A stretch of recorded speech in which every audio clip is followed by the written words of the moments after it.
So my name is Omar Ha-Redeye. I graduated from Ferris State University in 2002 from the Nuclear Medicine Technology program. I did an associate's degree from there at that time.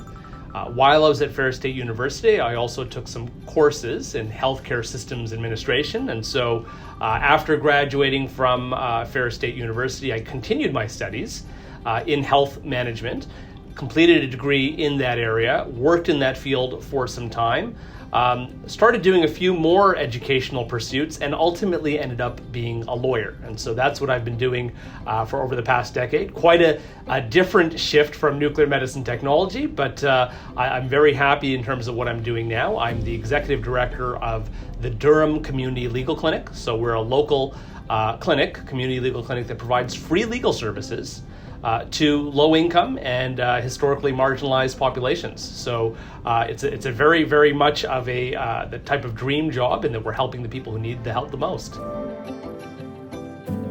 So I'm a Canadian, so that's the context here. I was born and raised in Canada.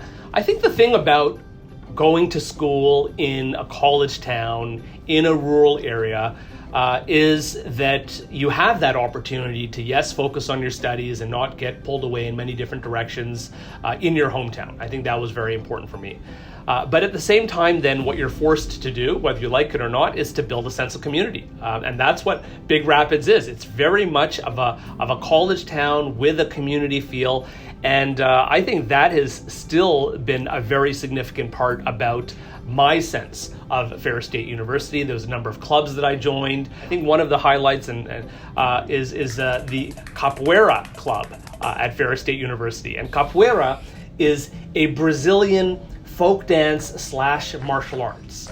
It developed in Brazil in the context of slavery, where the slaves actually wanted to practice, martial arts, and was disguised in such a way that when the slave owners would come, they would make it look more like a dance. So very rich culture, very rich history. And for whatever reason, there was a club for capoeira at Ferris State University, and I loved it. So I learned how to sing songs in Brazilian Portuguese and play the musical instruments and do many of the moves. And that was one of the, I would say, very, very, very landmark or significant experiences that I still carry with me to this day.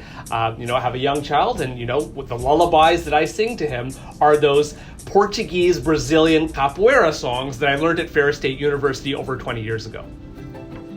This reward, it does mean a lot to me. I mean, I think as someone who's a Canadian, first of all, and hasn't been back to campus, unfortunately, because of the distance, it means an enormous amount, because Ferris State means an enormous amount. Anytime I have a conversation with anybody in a professional context, and they ask me, about my career, it always starts with Ferris State University, only because they're saying, what is this nuclear medicine technology? They know me as a lawyer and as a person in the community. And so, over the years, in every conversation that I have along these lines, Ferris State University comes up. And so to be able to come back to the campus, to be recognized in this way, I don't see myself as particularly distinguished, but certainly, I've been working hard and contributing to the community. And for Ferris State University to stay in touch with me and to want to recognize me for those types of achievements and the type of contributions that I make is certainly, it means a lot, and it's very touching. So I'm very, very happy to be here, and it means a lot to receive this award.